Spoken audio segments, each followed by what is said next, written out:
In Washington, D.C., crime had become epidemic. Gangs fought over drug turf, leaving corpses in their wake. The Metropolitan Police Force was overwhelmed as the homicide rate climbed to over 400 per year. Before officers could stem the tide of violence, they became the targets. A cop killer was on the loose, and police turned to the FBI to stop him.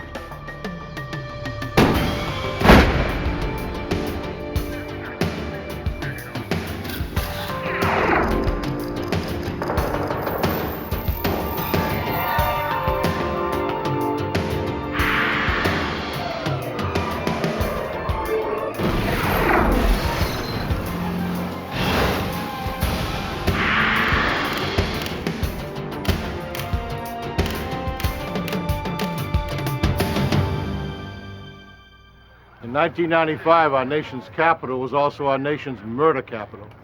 Even the police weren't safe. While Washington, D.C. law enforcement targeted criminals, the criminals targeted law enforcement, even gunning down officers on patrol. I'm Jim Kallstrom, former head of the FBI's New York office.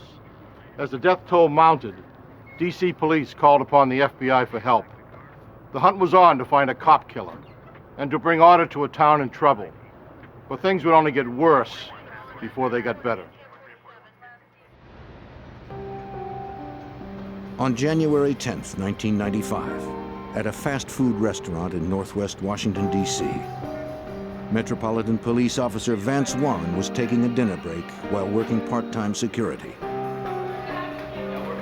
It had become common practice for businesses to hire uniformed off-duty police officers to protect their establishments. Everyone felt more secure, customers and employees alike.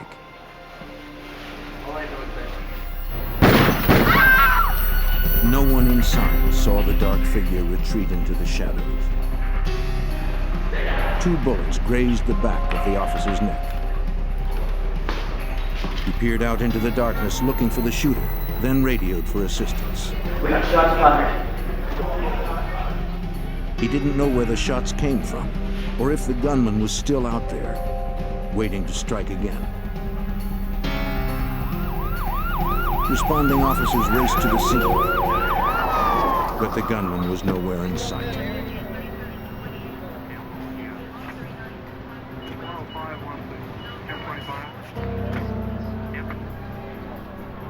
There was no attempt at a robbery. It appeared the shooter's sole purpose was to kill the officer.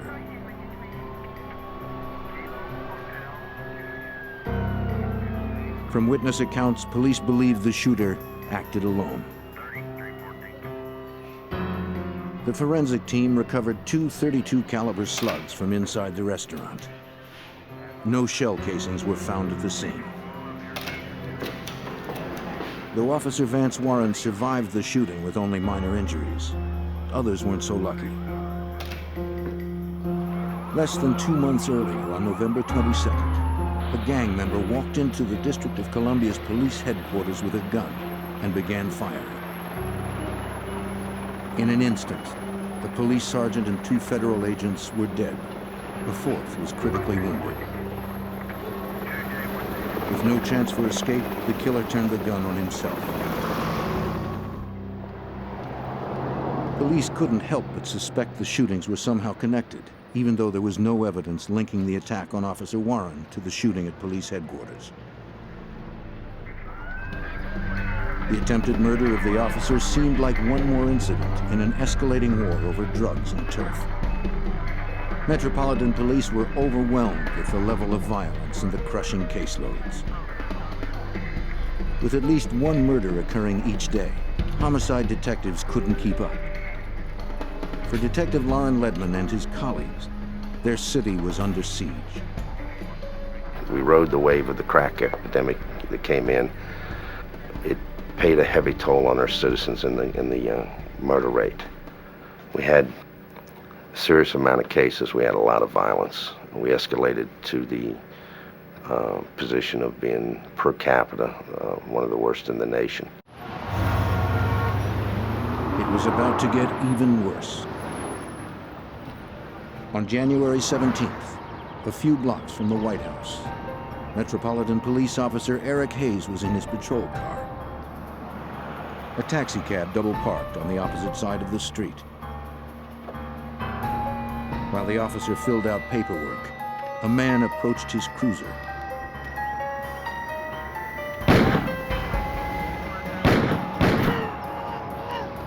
He shot the patrolman 4 times at close range. Wounded in his chest, legs, and abdomen, Officer Hayes struggled out of his vehicle. The cab driver witnessed the shooting. He reported it to his dispatcher. Look, just some suspect running down the alleyway. As the shooter bolted, the cab driver circled around the block. Making his getaway, the gunman stripped off his mask and jacket in an attempt to change his appearance. When the cabbie turned the corner onto the next block, he saw the shooter emerge and alerted his dispatcher that the shooter hailed him. Not realizing the cabbie had witnessed the shooting and followed him, the assailant got in. The driver discreetly turned off his radio, and the dispatcher notified police. Keep straight, man, keep straight. An APB was issued for taxi number 440.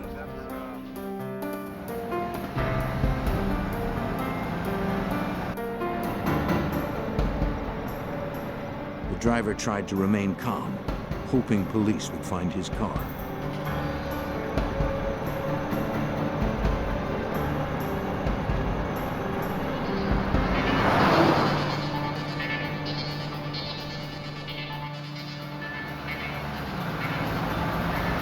Within minutes, cops picked up the taxi's trail.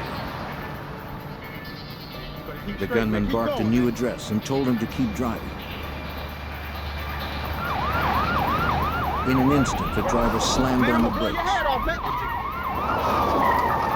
The assailant discarded his gun and ran.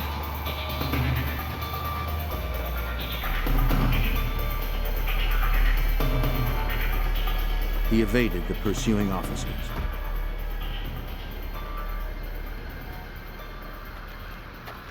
Police retrieved the weapon, which held 6 used shell casings, and called for backup to search the area.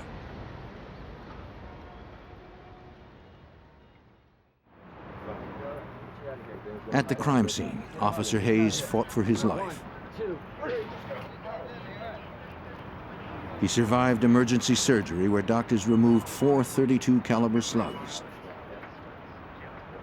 An officer called in a forensics unit to gather evidence. They scoured the crime scene. Before gathering any physical material, they photographed the entire area. In the alley, they found the clothing discarded by the assailant, including a black ski mask.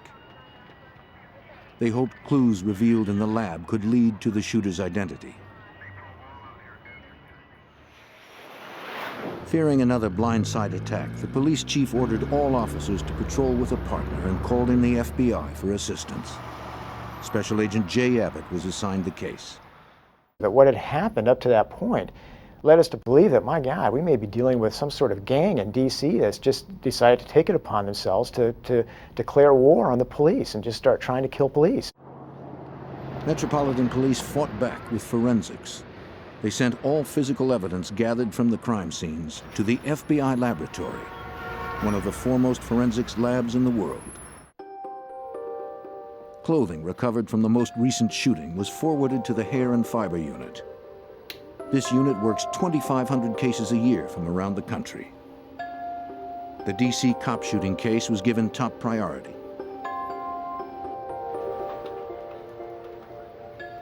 After the clothes were scraped over a clean sheet of white paper, the surface was inspected carefully for artifacts. An examiner discovered a single head hair from the ski mask. When a suspect emerged, a sample of his hair would be compared to the one found. A match would be vital in a successful prosecution.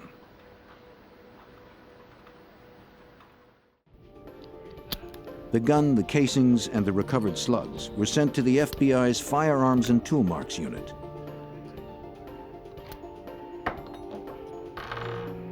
Agents needed to determine if the .32 caliber revolver left by the assailant was the weapon used to shoot the officers.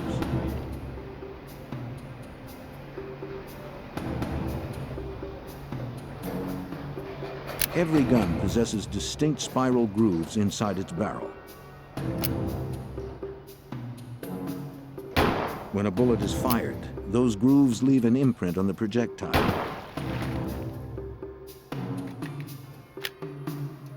The grooves from a fresh bullet would be compared to the grooves on the recovered slugs to see if they corresponded. The bullet sample, together with the slugs, were forwarded to an analyst for scrutiny under the comparison microscope. The bullets matched. This confirmed that the .32 caliber revolver was the weapon used in the two most recent shootings. Investigators were now looking for one man. To find their suspect, the FBI and Metropolitan Police called on their only eyewitness, the cab driver. They asked him to provide a description of the assailant to a police sketch artist.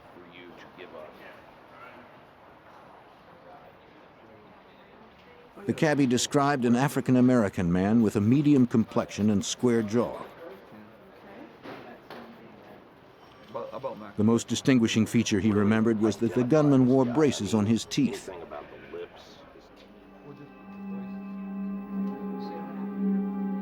Investigators contacted area dentists and orthodontists to see if they recognized the man in the picture as one of their patients. The composite was also distributed through television, newspapers, and local business. A reward prompted hundreds of phone calls. Special Agent Jerry Bammel helped work the leads. Based on leads which we generated, telephone calls which we received, possible identifications from the dentists and orthodontists, we identified approximately 100 individuals who could have been suspects in this shooting of the police officers. Investigators worked around the clock to narrow the field of suspects. We were working 7 days a week on this case because it had a certain urgency to it, given the fact that a subject was stalking police officers and attempting to kill them. Over several months, suspects were interviewed and eliminated one by one. Agents and detectives made no arrests. Thousands of investigative man-hours had led nowhere.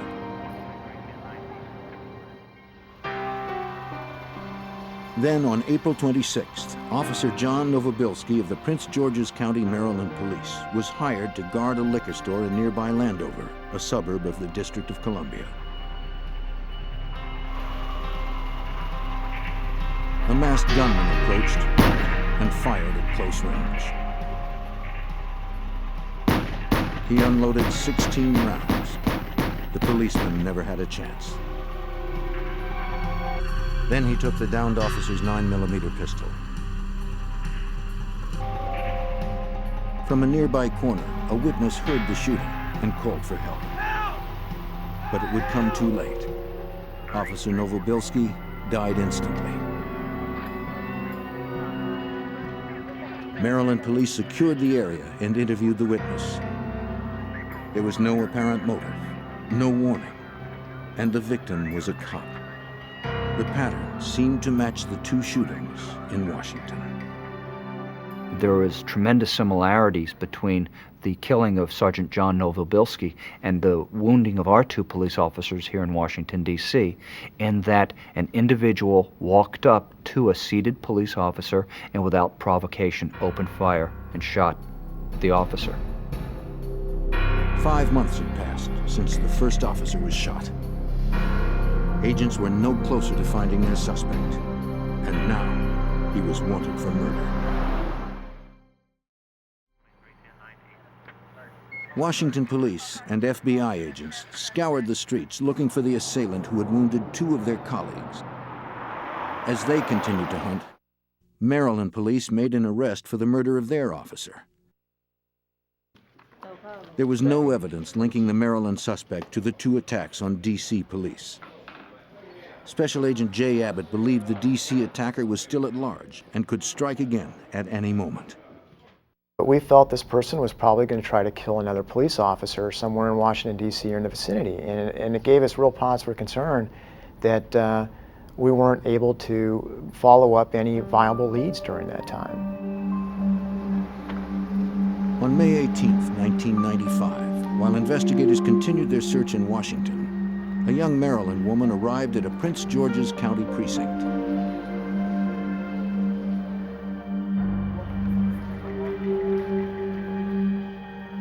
Bruised and battered, Nadine McCrae explained to the police officer that she had been beaten by her boyfriend. Accompanied by a supportive friend, Nadine began to detail the vicious assault she received at the hand of Ralph McClain. So 9 o'clock last night. Agent Bammel recalls its severity. McClain tried to kill McCrae the evening of the 17th, which was the reason that she came forth to the police on the 18th. He beat her into unconsciousness. He stuffed drugs into her. Information I need from you. The Prince George's County police officer issued an arrest warrant charging McClain with attempted murder. He recommended that Nadine get a thorough medical examination. On the way out, Nadine's friend pleaded with her to tell the officer the reason McClain had almost beaten her to death. Nadine hesitated. It's okay. She was afraid of what else McClain might do if she said anything more. Reluctantly, she told the police officer what she knew.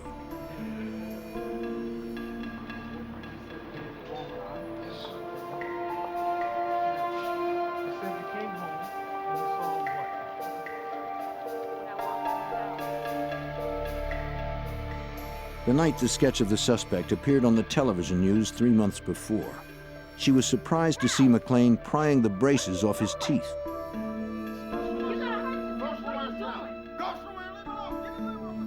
When she questioned him, McClain screamed at her to mind her own business.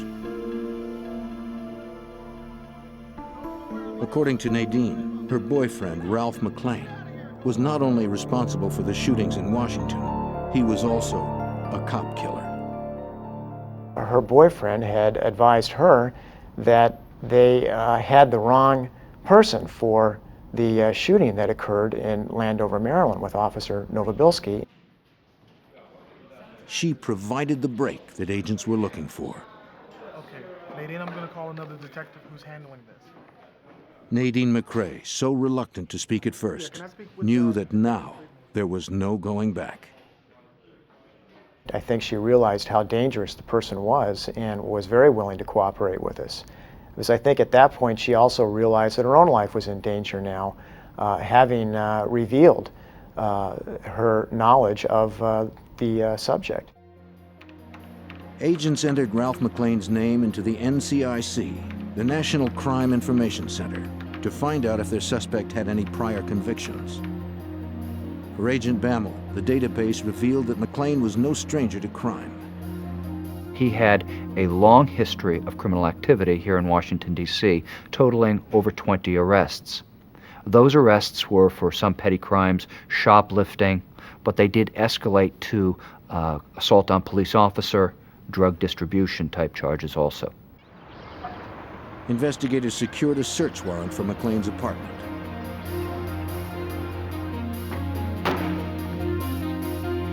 It was a very tense time just to go into that residence with the possibility that he could be there and with all the tension of realizing what they might find. McClain wasn't home. Investigators began searching the apartment.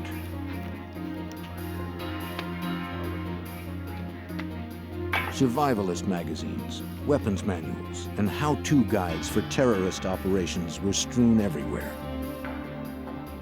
The materials detailed how to conduct surveillance, conceal movements, and catch victims by surprise.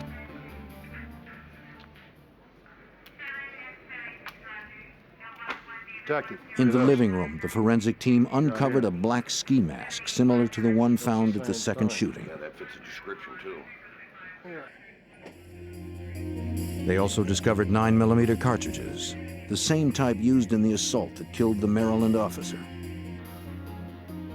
In a cabinet, they found more ammunition, this time for a .32 caliber weapon. That's very important to us because the shooter of Sergeant Eric Hayes and Officer Vance Warren used a .32 caliber revolver in that shooting. Also, a manual for a Mac 11 assault weapon was found, and additionally, lots of writings of anti-police type hatred were found within the residence. Forensics examiners searched for strands of hair to compare to the one found previously. The team took samples from hairbrushes, bed sheets, even the drain in the bathroom sink. Be real careful. Don't get it on you. It's got hair all in it. If hairs from McLean's apartment matched the hair recovered from the crime scene, agents would have forensic evidence against the fugitive. There's more in here. Let me get the rest of this out.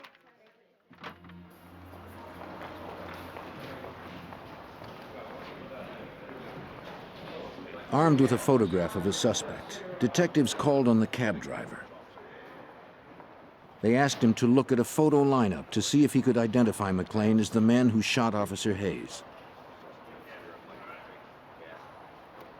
Metropolitan Police Detective Lauren Ledman was there for the lineup.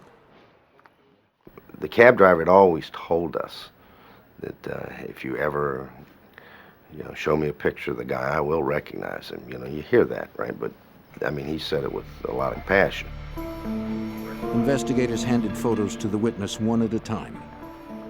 He studied each carefully.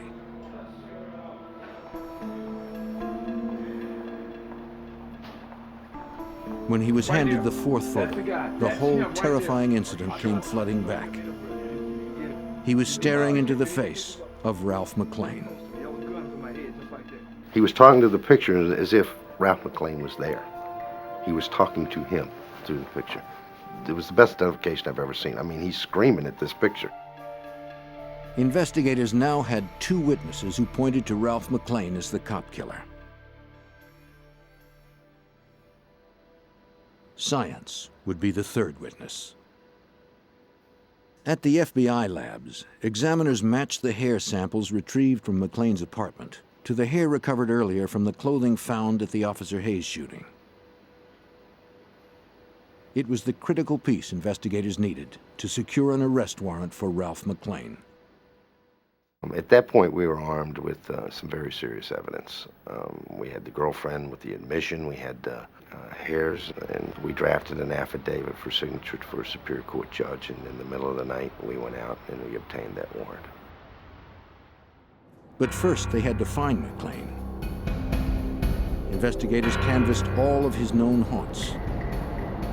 The suspected cop killer had apparently fled the area, and agents had no idea where he was headed.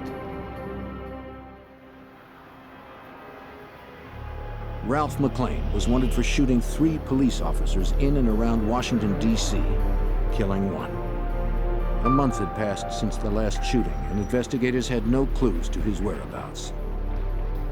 To find him, they looked to his girlfriend, Nadine, for help. She was under constant police protection since McLean had tried to kill her.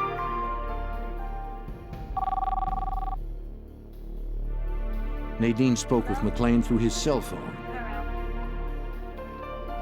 He was not aware that investigators were listening. You want to meet? Through their conversation, Special Agent Jay Abbott and his team were able to track McLean's movements. We were able to locate him at one point in the Fredericksburg, Virginia area, and we're very close to making an arrest at that time. But unfortunately, he was able to evade our attempts. Their conversations continued over 2 more days. Authorities learned that McLean was traveling south to Florida, but he never gave Nadine a specific location. Investigators wondered if McLean knew his girlfriend was cooperating with police. She told them that he monitored the news constantly on a portable TV. If they were going to catch McLean, they needed to surprise him and keep his name out of the media. That meant keeping the arrest warrant out of the national system.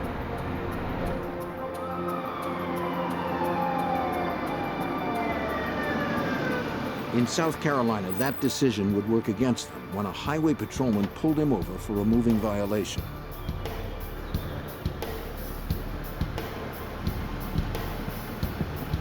The officer approached and asked to see a driver's license and vehicle registration. McLean showed him his registration and claimed his license was in the trunk. The South Carolina officer, just weeks away from retirement, followed him to the rear of the automobile.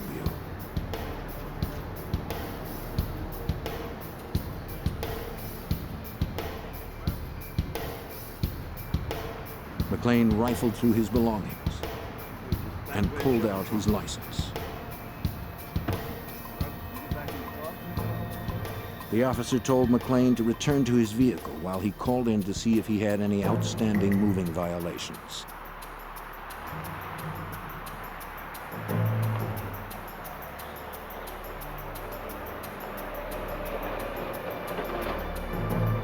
He also checked to see if the car had been reported stolen.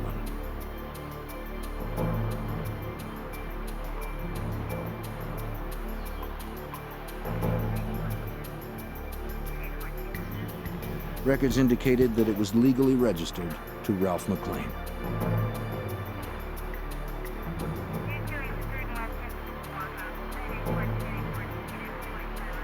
He issued McLean a ticket, then gave him directions to the town's magistrate's office to pay the fine.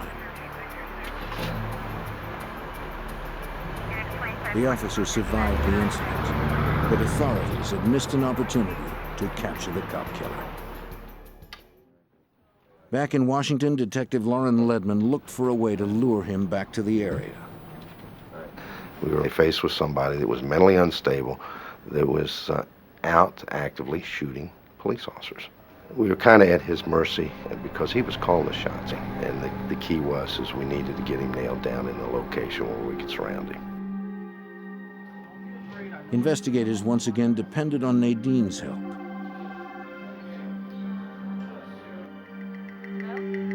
They advised her to promise McLean a reconciliation if he returned. Hey, you want to meet somewhere? McLean said he was interested in the offer, though he wouldn't agree to when or where they would meet again. Investigators worried that they were losing the element of surprise. We were looking for a little bit of an edge, but that edge was taken away from us. The media found out about it. They broadcast his name, his photograph, and so forth, which really bothered us because it brought us to another heightened level. They hoped McLean hadn't seen the broadcast. On Memorial Day weekend, McLean called Nadine. He was ready to meet with her. As instructed by the FBI, Nadine suggested meeting at a large shopping mall in Northern Virginia, a place where agents could maintain surveillance without being noticed. What I'll do is I'll call you when I get to the mall. I'll pay you. McLean agreed to the location. All right. Talk to you later. The information was relayed to agents in Washington. Special Agent Al Buckley, in charge of the arrest plan, was notified. He called the FBI SWAT team that had been on standby for several days. When I heard the information that Mr. McLean was heading back to the Virginia or Washington, D.C. area, I felt that Mr. McLean was coming up to do two things, either to kill Nadine and possibly kill an additional police officer. Agents and D.C. officers arrived at the mall in Tysons Corner, Virginia. Their first task was to set up a perimeter. They had to be certain that once McLean arrived, he would not slip through. Collectively, the team had decades of experience. This should have been a routine operation. I've been involved in several arrest situations where meetings are held before the arrests, and a lot of times there's a lot of joking around just to relieve the tension. I'd have to say that that night was a little bit different. It was quiet, and that's probably the first time in my FBI career that I could just cut the silence with a knife. The team finalized plans and waited for word that McClain arrived. At the Prince George's County Police Station, where Nadine kept in contact with McClain, the dispatcher relayed information to agents in the field.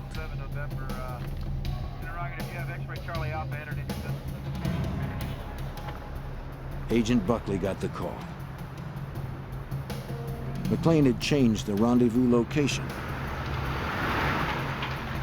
The fugitive wanted to meet Nadine in Maryland, nearly 25 miles away from where the SWAT team had assembled. The sudden change of plans was troubling. The call suggested that McClain might have known he was being set up. Wanted cop killer Ralph McClain was on his way to a Greenbelt, Maryland plaza to confront his girlfriend, Nadine. An FBI SWAT team was racing there to intercept him. Since McClain had changed the location from Tyson's Corner, Virginia, investigators suspected the armed fugitive knew Nadine was cooperating with authorities. Special Agent Jay Abbott was gravely concerned. At the time, we began to sense that he had suspicions of what was happening. And given those suspicions, that added to the sense of urgency even more. We weren't sure that he would actually show up at one of these locations to meet Nadine. He might begin to smell that there was a trap. As they got closer, agents turned off their blue light and constantly monitored the radio. A police dispatcher relayed updates to agents in the field. He kept them posted on McClain's plans, learned through conversations with Nadine. 36 and 51, be 1051 to 600 block of Jefferson. Agents were at the mercy of the fugitive's whims. After changing the location several times, the team got word that McClain decided to meet at a gas station across from Beltway Plaza. They scrambled to set up a perimeter around the gas station. Agents hoped they would have enough time to secure the area. Once in place, they would wait for McClain to either show up or call Nadine. Detective Ledman took his position in a field across from the gas station.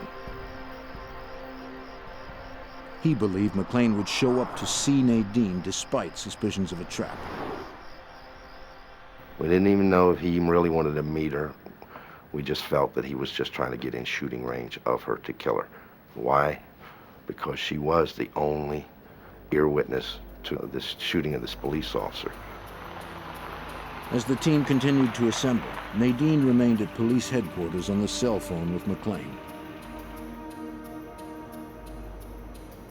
Securing the closest position to the gas station, 20-year veteran agent Billy Christian arrived. The schoolyard across the street offered the best vantage point.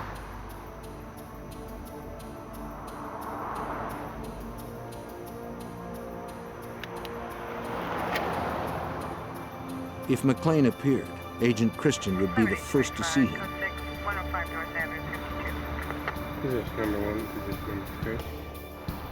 Other team members set up on nearby streets, hoping to spot McClain's car as it approached. Pressure mounted as they waited and watched.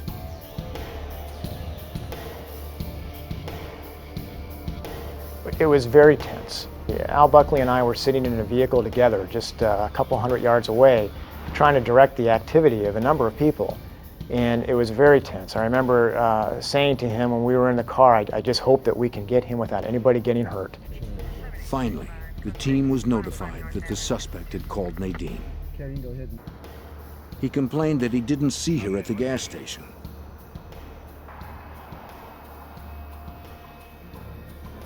McClain was in the area, but agents couldn't get a precise fix. Investigators believed he was very close. This particular time, he was whispering, which led me to believe that somebody was close to him, which caused me to look around to see was I on top of him and didn't know it. Hidden behind a small hill, Detective Ledman checked the gas station again. But he still didn't see McClain. Scanning to his right, the detective could see Christian's car. From his position, Christian also surveyed the area, but he too saw no trace of the fugitive. At that point, a local officer out on his regular patrol approached Christian's car from behind. The patrolman, unaware of the arrest plan, thought the agent's car seemed suspicious.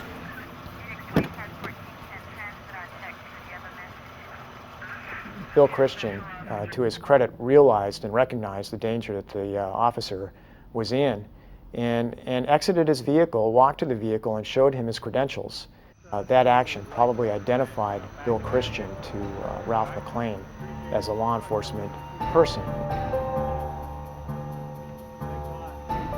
The officer turned off his lights and pulled away from the scene.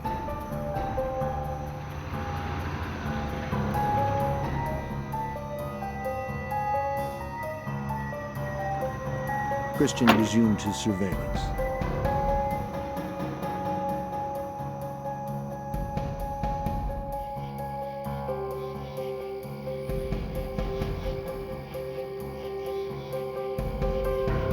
While investigators watched for McClain, he was watching them.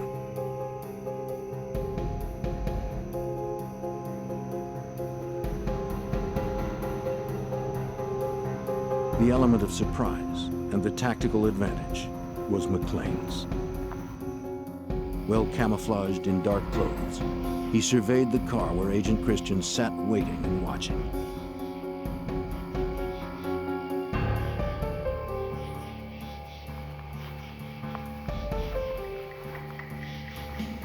He advanced slowly and deliberately on Christian's position. Agents knew he was out there, somewhere. Anxieties ran high since McClain's calls to Nadine had stopped. The cop killer continued to advance. With Christian's gaze fixed on the gas station, McClain stalked the agent.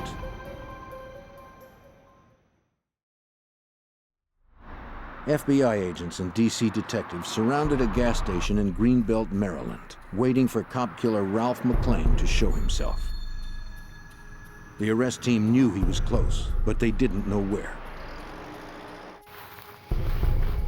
McClain was advancing on Agent Billy Christian from the shadows.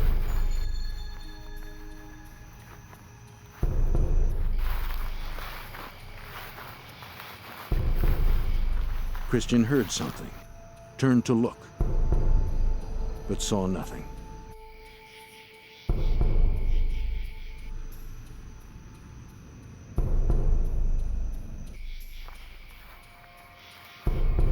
He heard it again,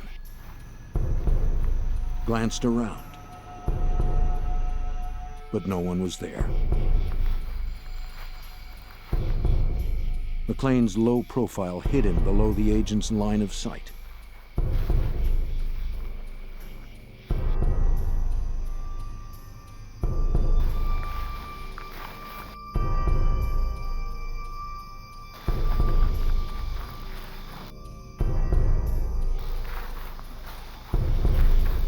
The killer continued to advance on his unsuspecting prey.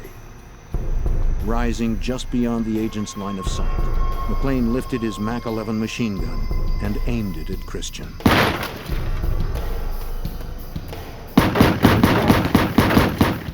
Muzzle bursts ripped through the night air. Agent Billy Christian slumped in his seat. Detective Ledman spotted McClain sprinting into the woods and called for backup.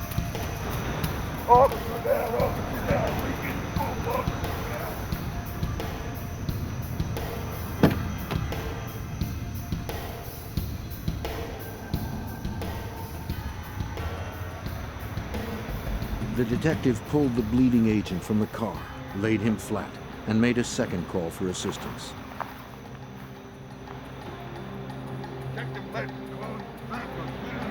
Agents Jay Abbott and Al Buckley were among the first to respond. We heard a call come over the radio of shots fired, and that the subject is running. When we pulled up on Billy Christian's car, we realized that Billy had been shot. The window had been blown out. Detective Ledman tried to help the fallen agent before rescue units arrived. He had been hit on the blind side to his left at a 45-degree angle. He had been hit several times, and he was dead. The cop killer had claimed another life.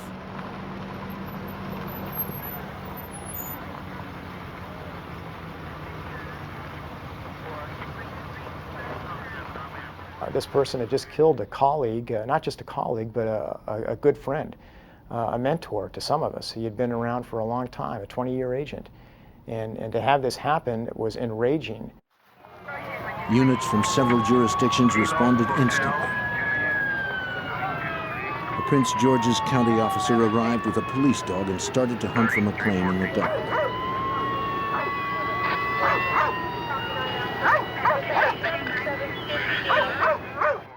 I remember him running up to Billy's car. I remember him looking at Billy and sniffing at the door area, and then turning around and trying to make a beeline back toward the school. The team tore off into the darkness with the dog and their semi-automatic weapons. They didn't know if they were walking into another trap. We started into the wooded area. I had my flashlight out, and I remember just clicking on my flashlight on and off, because at that point I was afraid that if I kept the beam on, that Mr. McLean would be able to focus in on either one of us. The darkness worked in McLean's favor. We went into the woods in an attempt to at least try to locate which way he went or where he went. And it was probably an error in judgment to do that when I look at it in retrospect, but that's how high the emotions were at the time. The team pressed on, but McLean had enough of a lead to plan a deception. As he ran away from the scene after just shooting Bill Christian, he had the wherewithal to call 911 and report that he saw a man with a gun leaving the area in a vehicle. This was an obvious attempt to try to throw those of us who were in pursuit in another direction, to try to aid in his escape. Tracing the call, agents knew he was still in the area, but they didn't know exactly where. It appeared the fugitive cop killer had evaded authorities once again. He ran through the parking lot of the nearby plaza. The team was infuriated by the senseless murder of Billy Christian. They steeled themselves to continue the pursuit.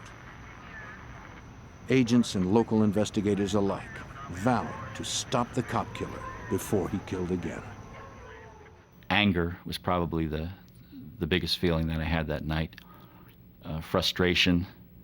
I was frustrated that we're all not going home tonight. Billy has to stay here. As agents Buckley and Abbott continued to track the fugitive's path through the woods, Detective Ledman received a call from investigators positioned in the parking lot of the plaza. Mr. McLean had run and gotten behind a store and had a large ramp that leads up to the back of the store where there was 3 trailers, and he had secluded himself behind those. McLean opened fire on pursuing officers. They took cover on the ground and returned fire. Emerging from the woods, agents Abbott and Buckley saw officers being fired upon.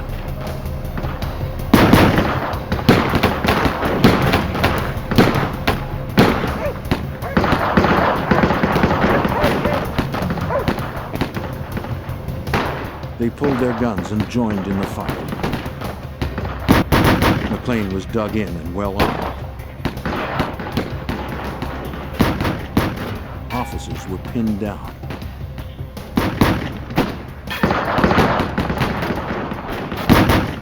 No one knew how to get to him without losing another life.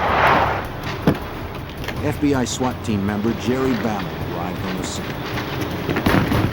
He aimed at the fugitive, but didn't have a clear shot. He saw an opportunity to flank McClane and maneuvered to his right.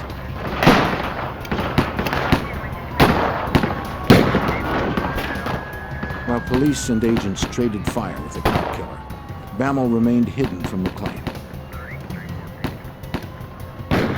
Then he stepped out from behind the dumpster and began firing on the shooter from the opposite side. From his position, Bammel noticed that McClane had a possible escape route. The loading dock ended with a railing and then a 10-foot drop wall.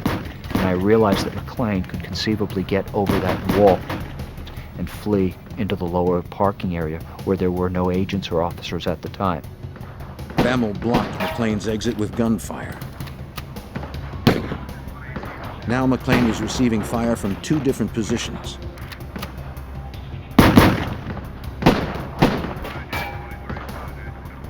He swung around and sprayed rounds where Bammel was standing.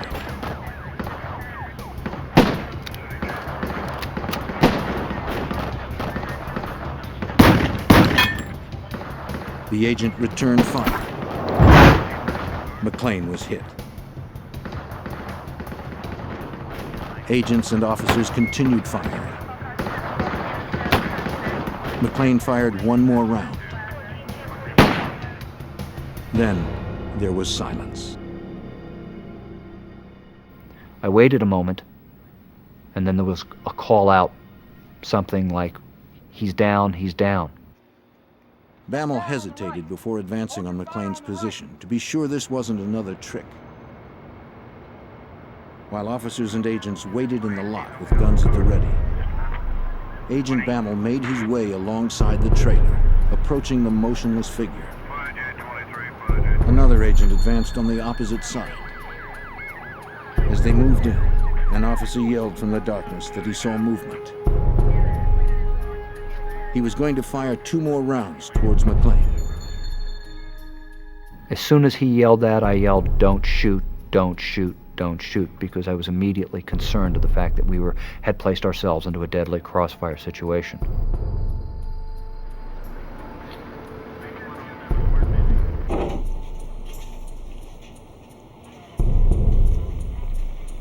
It was over. McClane had shot himself with a 9mm pistol, the same weapon he had taken from Officer Novobilski, who he murdered a month earlier. The cop killer was dead, but the price was steep. This person, the subject, had one goal in mind, in my opinion, and that was to kill police officers. And why, I will never know, but it was apparent to me that that was what he had decided to do for whatever reason at some point in his life. Agent Billy Christian was close to retirement when he was gunned down. He had worked with Agent Bammel over the span of his long career. Billy had been a 20-year agent with the FBI. Billy was an expert marksman, a firearms instructor, one of the first members of the FBI's hostage rescue team, the full-time Special Weapons and Tactics team, and he was also a member of the Washington Field SWAT team. The names of Agent William Christian and Officer John Novobilski were added to the Law Enforcement Memorial, commemorating those who have fallen in the line of duty. My desk here at the FBI overlooks the National Law Enforcement Officers Memorial, and not a day goes by that I don't think of my friends. Their sacrifice remains vivid and is recalled each Memorial Day. There is a feeling when you lose a brother or sister, agent and officer, that a part of you is lost, and they will never be forgotten.